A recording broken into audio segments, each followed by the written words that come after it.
So tell me that, is there a perception of a luxury from the outsider which changes when you start studying luxury as an insight? In India, I'm talking about my experience as well, we all live in a very bubbled and protected environment. We have our help and everything is done over there to make your own food, wash your own clothes, wash your own utensils, get your own groceries, wake up, do stuff on yourself, and you feel homesick, you make your own Maggie. So it's kind of a different experience, moving out of your comfort zone and then learning things, meeting new people, absorbing things. Is there an easier way to adapt this? Because once you finish your course, you have a degree, and that work options or the work choices decide that how you are going to grow or become in the industry. Is the Indian consumer evolved, I would say, to understand, consume, and celebrate the luxury which they own? Or is it when Gen Zs totally come Yes. onto their own, will they make that conscious choice or will they always be influenced by the millennial choices? Hello and welcome, everybody. Today's episode is one of the full circles, which I would feel that because the person I'm bringing on board, I have taught her, I have seen her grow, and I've seen her recently join one of the most iconic luxury Indian fashion houses, I would say. And I think the aura she brings on this platform is just enigmatic, and I think she's so calm. Ongmu, welcome to the show. Thank you. Thank you so much, sir. So, It's so lovely. it is beautiful to meet you again and always to share your story. And please tell our audiences, we'll go through your whole journey of luxury.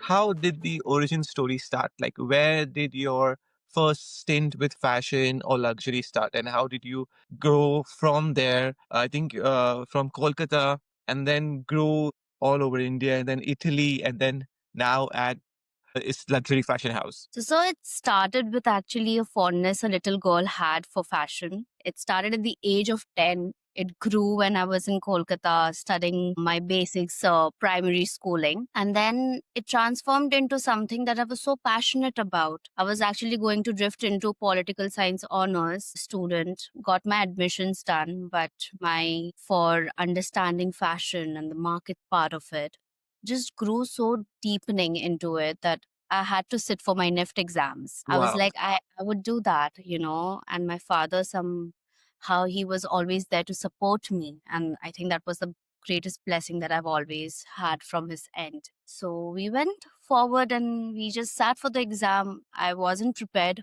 I just knew the format that what we had to do. God's grace, it just cracked out and it helped me Wow. to get into one of the best colleges, NIFT Bangalore, and where I studied fashion communication. So that's how my fashion journey started. My understanding to the world began.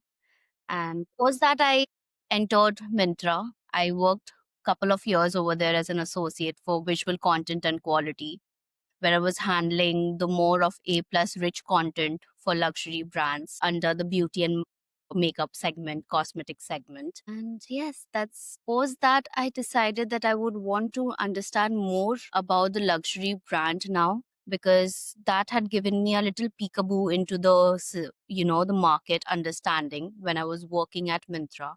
And I wanted to learn more, gauge more, and understand the communication part of it a bit more. So hence I started researching and I came across SP Gen, and there was no turning back around once I decided on, to follow what I had to with all my passion and love. So went inside the entire little journey of SP Gens, thoroughly met you, great understanding from all the professors, great learning experience, because that was a very niche segment that one was Yes. entering into, and understanding it is much more, it it it is very important to understand these markets from the primary perspective and then get into the secondary details and the more the deepening understanding of it. So yeah, and then travel to Milan. That was bizarre, wholesome. But the most interesting part was out of the entire study tours was the interesting part, like what SPGen catered along with Polytechnico was the study tours, because we had such a deepening understanding about the luxury markets of watches, because we do not have that much of viability of access in India. So we do understand much deeper understanding from a international perspective. So it's a very broadening perspective for students to gauge around and to understand those markets in a clearer, much way. So Switzerland was great. Paris was amazing, fulfilling, but keeping everything aside, the entire knowledge, experience, interactions with people, the people that we met across when we were traveling was something that I have utmost cherished. And I'm going to keep that always continuing in my life lessons. So I that's been believe. Beautiful journey, Ongmu. I think I sometimes envy, and I and Smita talk most of the time. And I said, even if I had been in Paris, and I was one of the very few, I think, very few people at the time in 2000, um, uh, 2005, we're talking about 20 years back, that when I did my MBA in Paris, that if I had something like SP Gen, and if India had developed at a point of time, I would have been into a different ball game. And even when Smita mentioned in an interview that the one thing she would have changed is that at least she thought that SP Gen would have been there at that point of time. So I think it's one of the brilliant schools which I'm an international faculty of. And so I want to know the story of Ongmu from Kolkata and the NIFT background. So NIFT has a fashion communication bachelor's, right? So you did a bachelor's in fashion communication. So I have done completed my bachelor's of design. My Okay. main major department has been fashion communication. Okay. So do they teach you the basic of designs also in that as a foundation course? Absolutely, absolutely. So the first year is a foundation course where we are actually taught all across this departments that we have, be it fashion designing, knitwear, textile, fashion communication. So it's kind of like a complete foundation course for all the students for a year. And post that, the 3 years that we have, it's a 4 year course. So the next 3 years is the major that we have chosen. So mine was fashion communication. Wow. So, and you got a lot of, did you get exposure to work with or learn with designers, brands, either designing for entry level, premium segment or fashion segment, and the understanding, firstly, making all the designs and making it yourself, like cutting it and sewing it? So I wasn't into the designing bit part of it. I was more into the communications and marketing part of it. So we used to have these really interactive sessions for styling and photography where industry people used to come down and they used to actually give us a tour. So sometimes the video tour we used to happen because we couldn't physically visit the studio, but that actually has also been taken place. So we used to shift down in two batches. So some of the students used to go for the studio tour, and some students would be part of the video call part of it. And then we used to get the entire studio tour of, like, how the backgrounds are working, how the behind the scenes are going on in a studio, like with the videography, photography, styling part of it.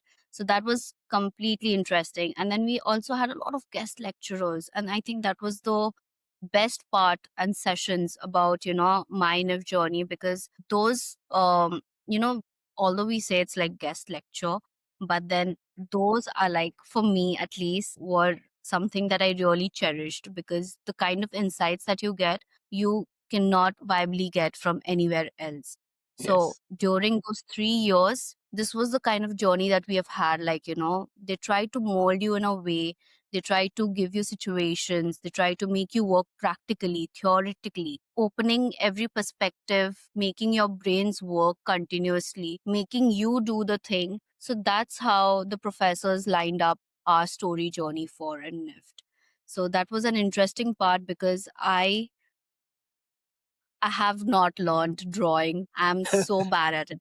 But my foundation program days were one of my best, because when I started on with my charcoal paintings, I was amazed. I was amazed because the professor that we have, he was so kind and generous. He was so patient with me, and he gave me that time. And when you just start unfolding your own skills, you get that Yeah. boost of confidence subtly, but it's always there, and there were always the pillars. So NIFT professors have always been my ultimate pillars in my journey as well. So, a beautiful journey you had. Tell me that what are the things during the journey? Were there times when you felt that, like, is this the right career or is it Is it something which I'm still not convinced? And when is that moment that you realized, or probably if you're so convinced that, and there were some moments when you were not convinced that what I'm supposed to do or what I'm not supposed to do? So I'll tell you actually, I have been more of an enthusiast. I have been a person who would want to approach, even if I have a doubt. So there were times when I used to take a step back. I used to sit down with my thoughts rather, and I used to evaluate on my journey that where I have come, what I'm doing, where I want to head to. But there were moments when I was completely blank as well. And when that used to happen, I used to be like, okay, what's next? What is the best next thing that can come to me? And I'll probably pick that on and I'll work on it. So I've Okay. never stopped in my journey. So there hasn't been a moment where I'm regretting why I came into my sector. I have been very, very passionate about my work and I love what I do. So hence I've never stopped getting into the fields. Maybe it can be a very small thing. I've started with even photography for my professors. I've actually worked for them. So, and it's not about the pays that matter at that point of time. It's the kind of experience you're getting. It's about that, somebody's relying on you, trusting on you. That's what gives you the motivation to even, push yourself forward. So that has always been the keen interest in me, that it's okay. There are days when you feel a little low, you feel a little lost, but that's completely fine because that's part of the journey, that's part of growing. But you have to keep moving forward. And second thing, so that I've really never thought work, any work, be it, to be small. Like, Yeah. people really that this is a very small amount of work, what should we do about it? Maybe not. I wouldn't want to pursue. I think it differently. For Yeah. me, any amount of work is work, and you learn and you get to have that knowledge from that experience. And that's very much valuable for me. So that's what and how I practiced myself. So I never really stopped into that process of learning and unlearning. That is so, I think, mature of you because I really, Ongmu, I'm teaching the cohort 17. Which cohort were you at? 15. Yes. So it was just like 2 years back. And, frankly speaking, I think I see a vast difference. And there's some students which are so focused and then they're so, um, I think, passionate about things and nothing can move them from it. Whereas some of them like are really still rethinking their life at this age and point of time. And you're part of the Gen Z. I think some of them are like a very clearly focused understanding that where I am, what I need to do, where I need to go, and how. I think, and very rightly put, is the respect for work. Like, there's no small work or large work or big.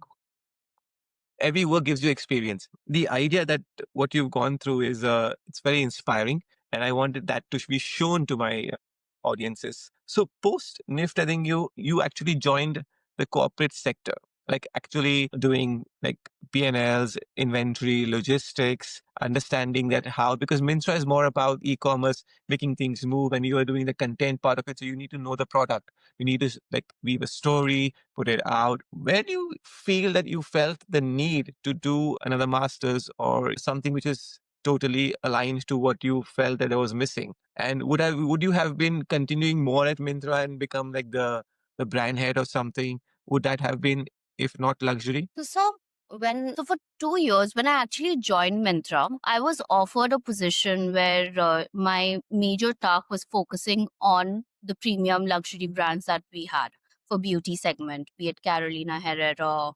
In fact, for a fact that we had Dior and Gucci and a couple of other brands as well that we were working on the visual layouts for. But the fact that being so that when that role was given to me, they had the primary focus of always focusing on the visual bit content. We were making PDPs for the e-commerce platform. So when that journey happened, there was a very fine line of interest that started building up inside me about knowing, understanding the difference between the mass brands and the luxury brands. Now there are so much of categories inside luxury brands as well, and you know that we have the mass luxury brands and we have the premium and the other tier sectors that we have on large. And that's kind of started encouraging me understanding the brands better, that how do we differentiate each other. And as well, I always had the niche of understanding education has been a primary focus for me. Hence, doing masters and getting into masters has been always streamlined into my system. It was there that I had to do it. Maybe in a couple of years, or maybe 3 years down the lane, or maybe 4 years down the lane. But when I started practically learning about it in Myntra, and I was implementing it as well, and that was going on the website, it was going on the app pages. So that's kind of like, I was like, I think this is the right time to push my knowledge slightly bit more, understand what exactly I want to get into going forward, because that was the push that was given to me when I was actually working on it. And I wanted to know more. I wanted to know more about the segments. So that kind of gave a push for me to, get into the masters. And that's how it just, I think, streamlined, and it just flown with what the decisions I had was making inside my head. And as PGen happened, so tell me that is there a perception of a luxury from the outsider which changes when you start studying luxury as an insider? Well, so there are two parts, I believe. When you look at luxury as an outsider, you're a client. When you look at luxury from an insider, you're the person who is either in the position of selling it, you're an associate, or you're in the managerial position, or you're in the marketing head, communication sector, you're trying to promote the brand, you're kind of leverage the brand. So there are these two parts. But when you look at as from a client perspective, when you look at as an outsider, for me, there hasn't been a major difference, because for me, I have always tried to read what the brand has been thinking. I have not particularly been drawn towards the client perspective part of it very much. I have always been driven by what the inside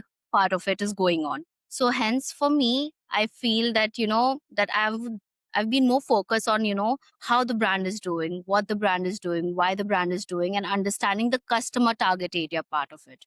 That what are they focus, what are the target audience, which target audience and which customer sectors are they trying to, like, gauge into or trying to get into, and what are the communication patterns like for those people. So that is how the difference have always been in from my eyes.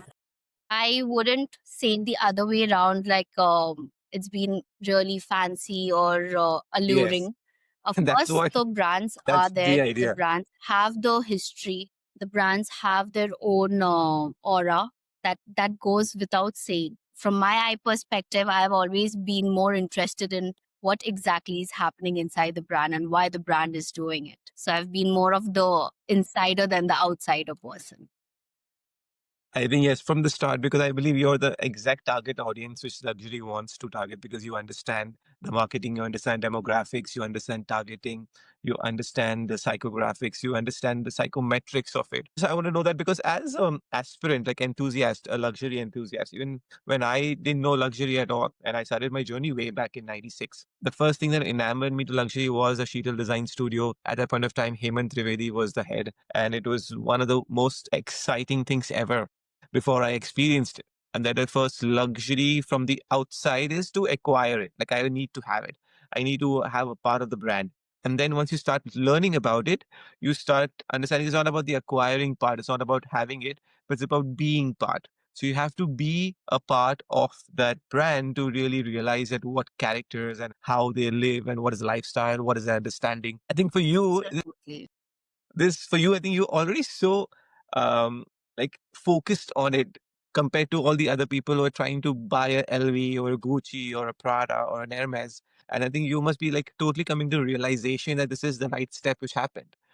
So in luxury, what happens is there's a lot of external factors and a certain person is seen in a certain way. And you coming from Calcutta, you represent and you look a certain way, you are a certain way, you are seen in a different way because the way you look. And there has been a lot of things which has happened that, a luxury person is supposed to look a certain way, like has to be tall, has to be presentable, has to be thin, has to be, well kept. And then compared to that, from there's a lot of students have these questions. How does a luxury person supposed to look? And if you are not from that frame of mind or frame of body, how do people react to that? Because it's something which has happened many a times. And many students come and ask me that, I'm not from the background. I don't be a certain look which these girls or the boys are? How do we fit in, and will that affect?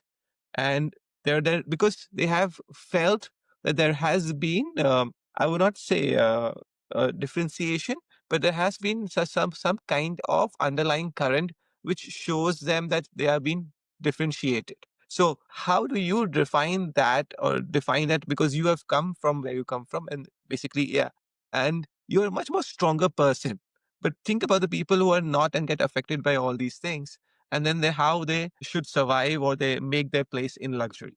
So it's not been like that I have not faced it myself, or I have not felt it when I was interviewing for a couple of brands more. In my initial journey where I was interviewing and I was sitting with my meetings. So during the interviews, a lot of HRs were asking me for my pictures as well. So they wanted Yes. to see how I look, or Yes. how I groom myself, and what is my height and what is my weight. And I Yes. understand where it's coming from, and especially for the luxury students who are wanting to grow into this field. It's an utmost important question because I have felt it myself as well, because I am a plus size body. So I understand on that fact that, sometimes that kind of insecurity comes in, that, if I am a viable person to fit into this industry. But I also feel that, sir, that you shouldn't stop from being who you are. Okay, and from representing who you are, where you come from, be very strong. That's how I feel. And just be who you are. There's no overlap of thoughts. There's no coveralls that you have to put on just because you are different, because sometimes being different adds to the advantage. But the most important thing that I do tell when I speak to a lot of young folks who really want to join the same industry, right? That, just be you, who you are, speak for yourself, clear your thoughts, and compose yourself in the right direction. And understand if the brand actually is for you. If you understand the brand's core value, if you understand the brand's language, if you relate with the brand more, the brand person who's taking your interview can understand your thoughts, you know, because if you do not relate with the brand core language, if you do not understand and fit yourself into that in a right direction, then that understanding does not build in. Because I have been interviewed for a couple of brands, so personal speaking. And for me, during that interviews, I have realized that my connect with the brand was also utmost important. Some that disconnect I have felt during my interviews. I have felt that disconnect because I couldn't relate with the brand that much. But for the brands that I have given my 100% for that relatability, for the people who are interviewing me to connect with me better.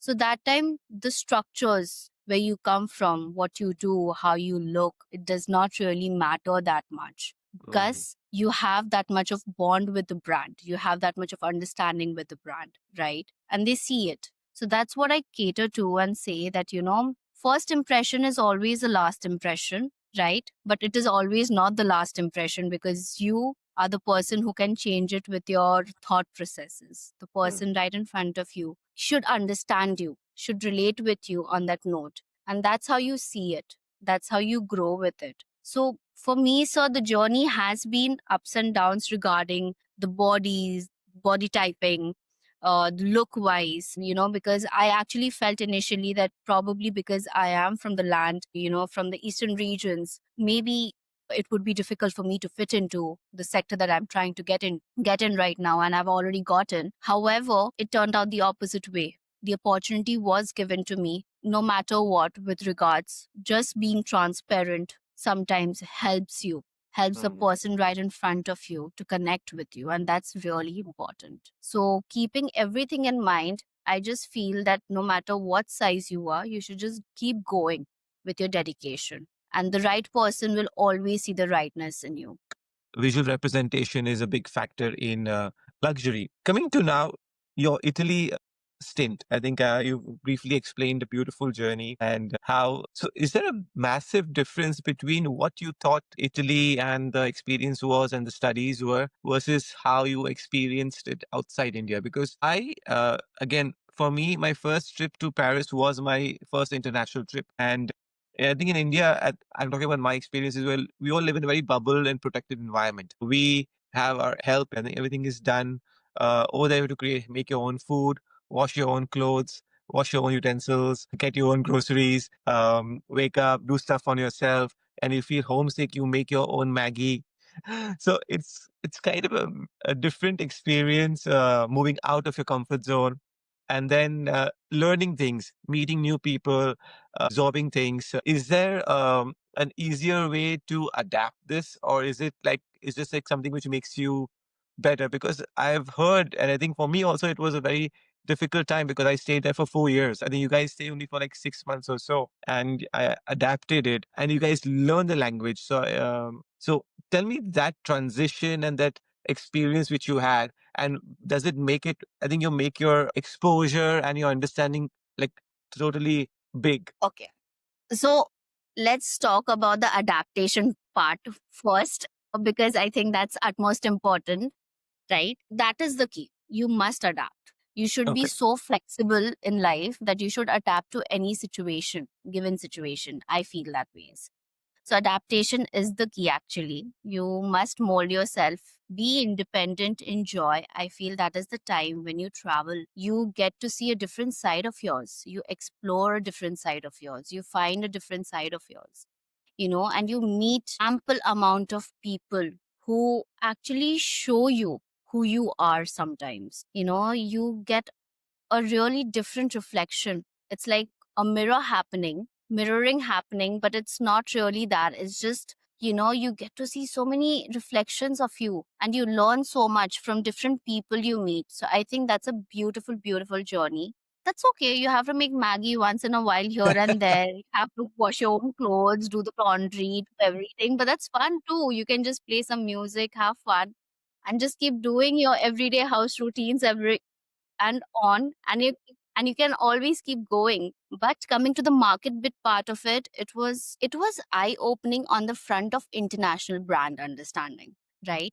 Because in India, if I do this comparison with our Indian brands and then we have the international brands, in India we do speak about it, but when it comes to education bit part of it, we also have such a rich core history that we are sometimes also very much stuck with our own history and culture. So we don't get a very eye-opening experiences with the international brands who have been in the decades and decades as well. Of course, our Indian brands are there and we are learning about it. And, it has been in our history and culture for so, so many years. But we get to learn about it because we are more accustomed to it. We are more, that is more accessible and available to us. The informations are.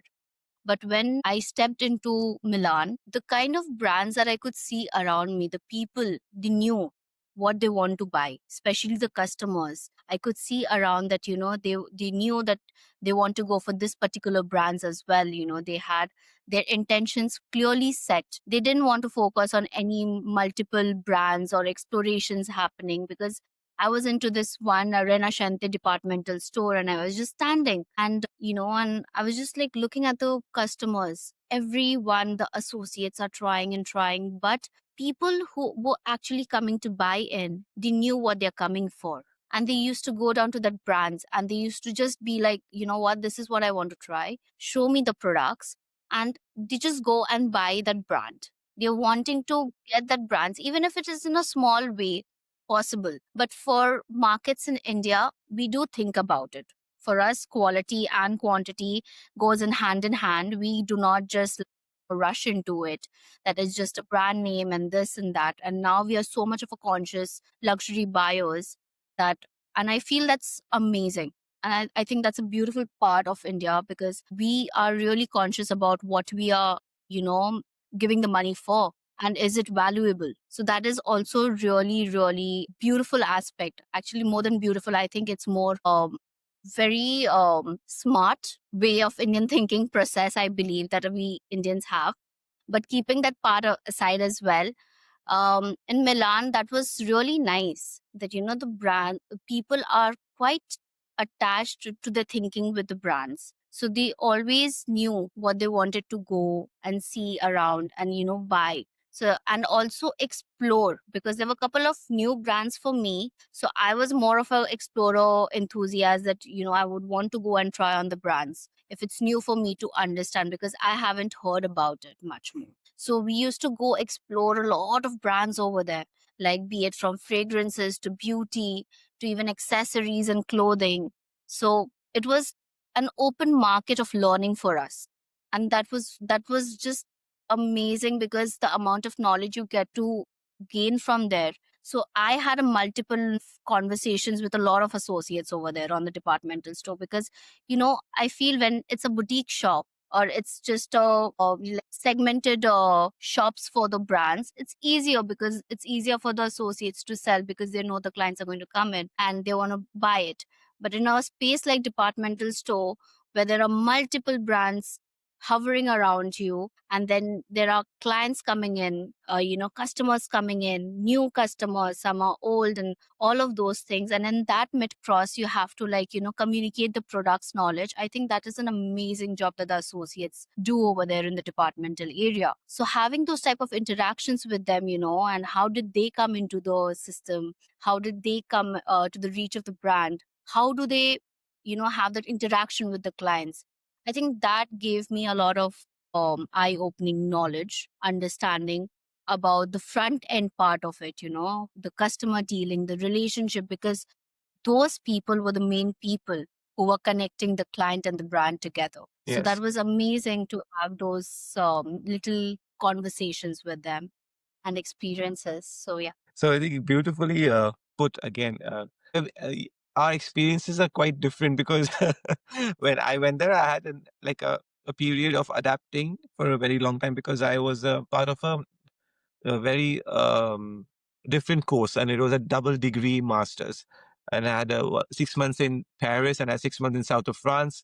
So, and mine was in French. So at that point of times, the the adapting speed which had happened was very fast for me. And believe me, I was one of the only two boys in a 57 girls class. So it was pretty much at that point of time. Also coming back to it, that when you finished your thing, they have a stint, you do a internship or you do a stage or something. Does it make a difference if you do it internationally, or does it make a difference if you do it anywhere outside or in India? And because you, I think you're very focused, but what about the people who are still deciding what to follow on or what to do? And they always have the inhibitions that, I come from very, I'm what we say protected, or I want to say privileged, but an enabled or a very good background. So I cannot do sales. Like, why will I go do sales? Like, why should I sell? I already have my LV and I have my Gucci's and my Pradas. Would that make a difference in terms of how you see luxury later?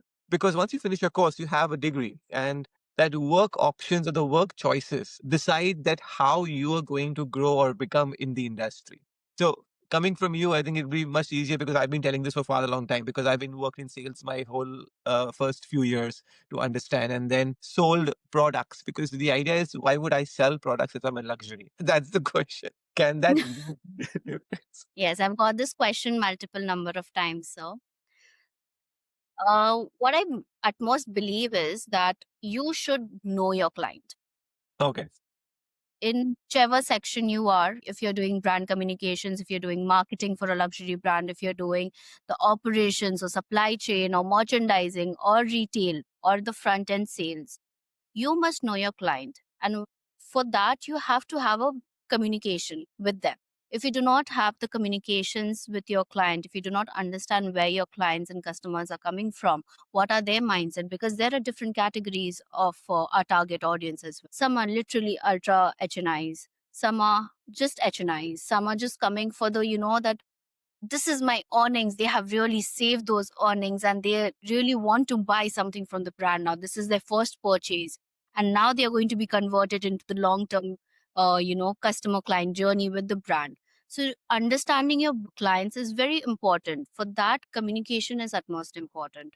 So when it came to retail and sales, for me, it wasn't that why is it a big deal? It's about, oh wow, I got the opportunity of understanding my clients now better, because I can communicate with them in the front end. I can talk to them. Right now, because even my experience in the latter part of it, I had always been in the back end, trying to get into the numbers part of it. Everything matters. The numbers play a big role into it. But it cannot be applied until you have that first interaction with people. You sit with them, you understand what's happening. Your primary data is really utmost important. And that's how you understand and build relations, right? So for me, stepping into the retail bit part of it was always an open channel. And that's what I tell to my folks as well, that if you sure, if you want to get into this, then step into it. If you feel that you're a great communicator, if you feel that you can put down your thoughts better in front of clients, so why don't you step into it? Try it. And when, even if you're doing brand communications, marketing, social media, you have to understand your clients and your customer target base. So for that, it's important in any case. The communication plays a big role into that part. So having that open talks is utmost important, I feel. Again. So keeping your channels open and flexible is something that I have always recommended them. And secondly, sir, that I also feel that one should know where you want to head. Yes. Like if you know you want to be in the back end, then you know that these are my options. If you want to be in the front end, then these are my options. Then you play it accordingly. So that then you're not in a space that you're like, dipping up and out from a situation. Because when you're doing that, that gives you more confusion. That blocks you. But once you know that this is where I want to go ahead with, like if I want to do the back end or the front end bit part of it, then you have your clear sections open for you. So you can work accordingly to your choices. I don't know how many people will see this as advice, because I've been trying to do that, and I think some of the people, I think, have followed it. And I think in my latest workshop, I do a persona test, and also I do a luxury portfolio clinic. So to understand that where do they fit in according to their personality, according to their ideas, according to what they think would fit in, and what that psychometric test would fit in. And it's been such a revelation that a lot of people always want to become a manager or a brand head right from the start. So this is like, you have to go through the journey to understand a client, because at the end of it, when you're representing a luxury brand, you are a brand ambassador. You speak, you are the brand, you live the brand. And when they look at you, they should know that you are the brand, besides you was wearing all the things which the brand has given you. So there's a lot of difference between having that journey to become that brand and to become the brand head. So we do that. And I think it was beautifully taken, at least by some of the students, at where they want to head. And some of them are still confused. I said, let's go, wait for some time, go to Italy, have that experience, and see where it goes. So, I think for you, do you have like the top 5 brands with Ongmu loves and which Ongmu would want to work? Is that the same brands or is it a different brands? It's quite same. It's quite same for me. Because so the kind of person I am, I have to really relate with. I have to really connect with you and I have to really admire you as a brand. So for me, the brands that I do love are the ones that I would want to work for and I Okay. am working for. So that something that I'm blessed, grateful about, and I'm going to always be grateful about in my life. But yes, the top 5 brands that I have in my mind are the ones that I would want to work. So there's no difference. Tell me something about the Indian luxury industry, since you've been in the core of it, right? When you come back from Italy and you've seen so many market visits, and then you've gone to so many stores, and then I think you have a very keen eye of observation. So I would say that is the Indian consumer evolved, I would say, to understand, consume, and celebrate the luxury which they own? Or is it still status driven? Um, or the idea that I can beat this, or somebody has it so I can need to have it, or I'm a new luxury so I need to show some luxury items to show off my money. Is that culture still evident at the ground level compared to the people now, because they're traveling everywhere, they know everything? And because I just, when I buy luxury in India, or when I go to luxury stores in India, I'm not really able to gauge that. And when you see customers every day, do you think that as evolution has already happened, or is it happening? The market right now has conscious buyers. We do have people who also check into the quality and the quantity bit part of it. If it's valuable, if it's not valuable, we have people who are more sustainably conscious. They do look at the aspects from the front end bit part of it and the back end part. So they are more curious about what's happening in the back end parts as well. But we are also having people around us who have been grown up in such situations that they are around these brands. So they want to also acquire it. They want to owe it, right? So we have two types of people. We cannot say that, okay, the Indian luxury market is only streamed down to conscious buyers, and the Indian luxury market has only been streamed down to people who want to just acquire the brands. We have a mix of both, right? We have a mix of both because that balances it out. And eventually, so I also feel that people are becoming more towards the understanding the sustainability bit part of it because they're Yeah. more conscious about it. But be it saying that, the brand value is always there. They are coming for the brand name. They are Yes. coming for the tag of the brand because they relate with the brand so much. They connect with the brand so much. The brand has so much of history and culture that the clients are attracted to it, right? So, given said that, we have dynamic markets in Indian luxury markets as well, but those markets depend from where those clients are coming down to. So that is an interesting factor for us to also gauge upon, to work upon, and to understand our clients better. And the system has been working inside it, obviously, but also given the fact that, we are opening such a dynamic field for buyers now, that buyers are actually becoming more conscious. They are being more like they can read the brands more in first hand because we are having those type of accessibility given to them. The brands in India are coming down. Earlier we did not have that much of international shopping options, but now we do. The markets are widening and the brands are coming in, so the accessibility is there, and people are through that becoming more conscious about the brand. What is the history, what is the culture, they want to know about it. The clients who want to come and buy about it, they want to know. So it's just not by the brand name that they're going, but they're also trying to figure out what exactly is the brand, how long has the brand been there.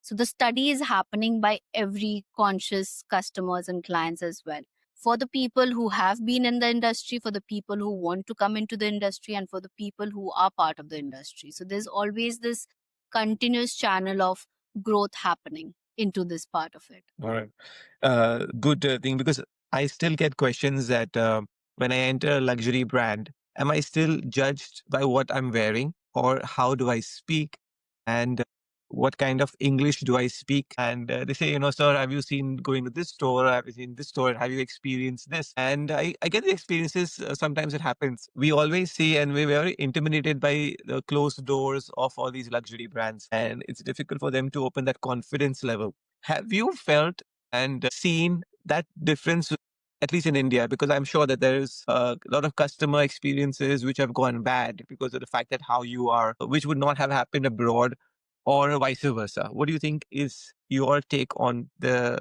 idea that judging you, the person entering the store? Coming back to it, people do see judge. The idea is that all the stores which are there, there was a study which said that when the stores have closed doors, that means they're trying to make a point, because every luxury store has a closed door. So Sabyasachi, Galerie Lafayette, Louis Vuitton, Gucci, even in Palladium, Gucci, any other store which is in the section of has a closed door where somebody has to open it. So psychologically, when you open that door, you're trying to go ahead of the fact that you need to buy something, or you need to see something, or you need to talk something. Now that reflects onto, as a revenue point of view, for the brand or the person on the other side, unless the customer experience is not really trained well, or educated well, or even taught well, to have a certain idea that what kind of customers will come in. Most of the times, I think there's very seasoned salespeople are there. They they have a certain demeanor about themselves, and that's why I think, tell them the luxury people have a certain brand character and a look. They always judge. They know how it happens, where you come from, what do you think, and 70 to 80% of the time, it's always bang on. And that's the idea of having a sales. It has a sales technique. But besides the sales technique, there is a certain idea that a person just randomly walking in with no rhyme or reason and starts to talk. And if you convert that, that is creating actually a customer for a lifelong, even if not buying it from you at that point of time, but later from whichever store it happens. So there is always a judgment. But how you treat that judgment, I feel, is different. Some people are very up on your face. Like students, Absolutely. they say, you're a student. Okay, what do you want? Okay, here, take this, and then don't waste my time. I need to sell something. Some people say, oh, you're a student. Let me show you something. and let me show you this, let me give you something, because and the idea at the sales, at least in the market, the idea is to make sure that a sale happens, because nobody is trying to impress somebody. We already represent a brand. So is there, and I have felt experiences, I'm very sure that you will have felt it also. When I walk into one of those very lavishly amazing stores, just wearing my shorts and a t-shirt, I'm looked at a different way. And there's an underlying current to it, where you go to a very, posh, you wear your D squared and you wear a jacket and you're very polished and you go with your Rolexes and all. People just look at you and, okay, this guy will buy something. Okay, I will go for it. So the idea is, how is that at the market level right now when you go and enter, see, as soon as ये तो कुछ नहीं लेने वाला, ये time pass वाला है. So Ongmu, you go. Okay. So I'll tell you, this is there. It's there everywhere. In every retail, probably it is there. But what's utmost important, it's very much important, is that you never judge a client. You Okay. never judge anyone who enters, and especially when you have a closed door.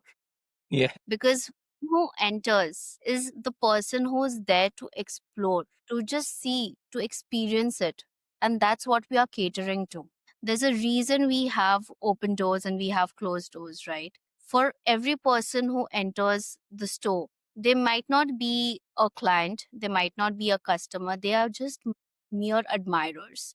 And rightly you said, because those people who have come over there, right, just to admire the brand, can be future potential people who can be converted into clients later on, right? And that is the most important part. That is extremely important for the brand, because that are the genuine people. Not the saying that the people who come in to buy are not genuine. Everyone is. But those are the pure ones who have come just out of admiration, and to give them that same respect, to give them that same loyalty treatment, to give them that same experience, is something that every brand should cater to. Not just one particular brand, be it closed, be it open, that goes without saying. But as a brand, one should not judge any client. Whoever comes in gets the same equal treatment. But yes, in the market, it does happen. Have you experienced it? Well, I'll tell you a lovely experience that I've had. So, this wonderful man, he walked into the store and he was in his shorts and t shirt and he had his ruffled hair. And we greeted him. And so was very kind enough to say which section he wanted to go, and he headed up there. And it was a lovely interaction.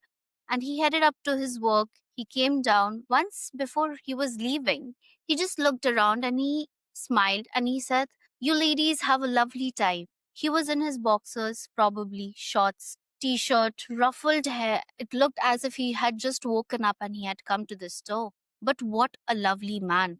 He bought his outfits, whatever he had to buy, couple of them actually, and he just left the store. He had nothing to boost around, he had nothing to show off, he had nothing to put a statement out there ki, oh, look who I am. He was just there with all the kindness that he had bought in. That's all. And I think that was such a wide opening experience for me, because when you just look at certain person like that, you'd be like, from others' perspective, it was like, "Ki, okay, who is this person? Why is he coming like this?" You have so many questions running inside your head, Like, maybe he could have put a little more effort, but interaction you had with him post that, amazing. He was so down to earth, and I couldn't forget that man's face till yet, because he was such a wonderful man with such a light-hearted experience. He came and he gestured us in such an experience that he actually taught us that don't, Yeah. going forward, you don't, because, and I feel that is a beautiful lesson for all of us standing over there. We were like, wow, a person should be like that. So hence, I highly recommend never to judge anyone. Just open your arms, be grateful to every person who's coming into the store, because those people are the reason why the store is running. The Yes. brand is there for them. We want them to feel that experience. We want to understand the history. So we cater that with all the love. So one should give it all to every client, no matter who they are, even as students, because students are so keen and understanding. Yeah. We have new student walk-ins, but and they are so respectful. They're so respectful. They ask if we can get this tour around, if we can have this time given, or be it any walk-ins from people, because we have multiple walk-ins from every land and space from the globe, right? And everyone has been coming with certain expectations. So even spoiling a small expectation of them Yes. just because you're judging on a mere basis of some outfits and clothing, it doesn't does justice to anyone. In fact, you never know whom you meet in that journey when you're speaking to somebody, when you're interacting with somebody, because their experiences also teaches you a lot in that conversation. So I feel never to judge, no judgments. Ongmu, you're so correct. Diplomatically correct. Well, this is the right ethos one should go ahead with.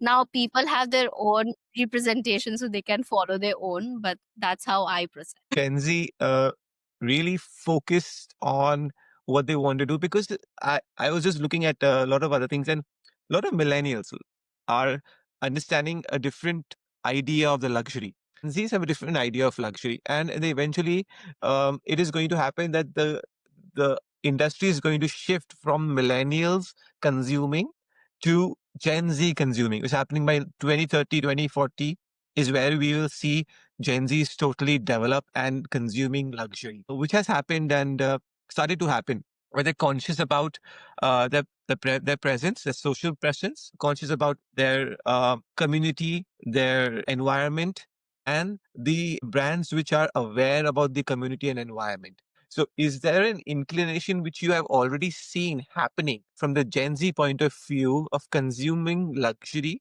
which are based on these factors, or is it millennials still very dominant in the fact of consuming luxury? Because at the end of it, millennials are paying the bills of Gen Zs right now. When Gen Zs totally come Yes. onto their own, will they make that conscious choice, or will they always be influenced by the millennial choices? So some part of influence will always be there. Some part. And I feel, and I say this statement in this regard because influence in a way of betterment, not in an influence in a wrong way. Because Generation Z right now, I feel they want to see how much goodness are you also catering along with the services that you're providing. They want to see how much they belong to the brand as much the brand wants them, right? They just don't want to throw in the big bucks just for the sake that they have been in the industry for such a long period of time, because we have actually right now in the market there has been great luxury brands stepping into, which has just been in the industry for 10-15 years, right? Even, and they're doing great consumerism wise, they're doing great because they're reaching out to great masses, they're reaching out to great Gen Z's, and not just Gen Z's, they're reaching out to millennials as well. So they're reaching out to a very dynamic field. However, given said that, they want to see how much connectivity is there with the brand and them, how much are the brands getting involved deeply, are they supporting their tribes? Are they supporting their groups? Are they understanding the mental positions, the spirituality aspect? Because right now, Generation Z is also into that space where they want to, balance out, Yes. very consciously balance out their work and life, their professional life and their private lives together, and they want to see how much the brand is also giving them, understanding that part of as well, and which is extremely important, I feel, because going forward the work is always there, but to understand the deeper connects, the relatability is at most important, and that's how they connect, they are trying to connect. Given said that, there is obviously always two sides of the tales of the story. There are always two sides of people, right? I mean, I know that is a very diplomatic answer. Again, that is the truth. We have two spears. We have two spears of where people want to and then people don't want to. Some Gen Z generations have seen that much of wealth coming from their family and they would want to continue in that way, so they would want to continue in that same experience and they would want to take that history down with them. But some really want to be the change makers. And I think that's also great because we are here to support both of them. We are here to understand where both the tales of the stories are coming from, how the tales of the story began from. So making that gauge and understanding is imperative for every brand right now. Yeah, because there are segmentations even in the Generation Z, Yes. right? Some are really more wholly interested into understanding and some are not. So understanding the tail is an intricacy that the brands are having right now. But I think that's also a fantastic way of, understanding our markets for the future going forward. Good. I think it's a very delicately put. But okay, so one section now is left is my rapid fire round. It's some few questions which are there, which is reflects and it's kind of funny also. So we'll get into that. The first luxury brand product you bought. Dior. Okay. Which is better, an exclusive boutique or multi-brand boutique? Exclusive boutique. Indian luxury market or international luxury market? Okay, I'll go with my Indian luxury market brands any day. Who's easy to convince, Gen Z or millennials? My goodness, that's a tough one. That's a tough one. Well, but I still believe Gen Z. Gen Z. They have more of an open heart to connect and relate with. All right. Okay. And where do we see Ongmu 5 years from now? That just reminded me of in my interview answers now, sir. But going to make it a nutshell one. I wouldn't elaborate too much of myself into it. I want to see myself in a position where I have acquired that much of knowledge and experience, where I can cater to the coming luxury enthusiast, and not just luxury enthusiast, for anyone who is interested in understanding the industry, to give them the viable, the correct knowledge and experience to them. It's because I feel though these 5 years, I want to focus on gaining and attaining that much of premium knowledge from my experience, from my work fields, that I can deliver it to the coming future students, for people who really admire the industry and want to be a part of it. So I can correct them, direct them into the right ways. And where I have been lagged, I can rectify those things for them so that they don't have to go through that hurdles. So I want to focus on building myself in that streamlined process. Okay. Very Ongmu put. I can coin that term as Ongmu. So Ongmu, what does your name? I don't know. You told me that. What does your name signify?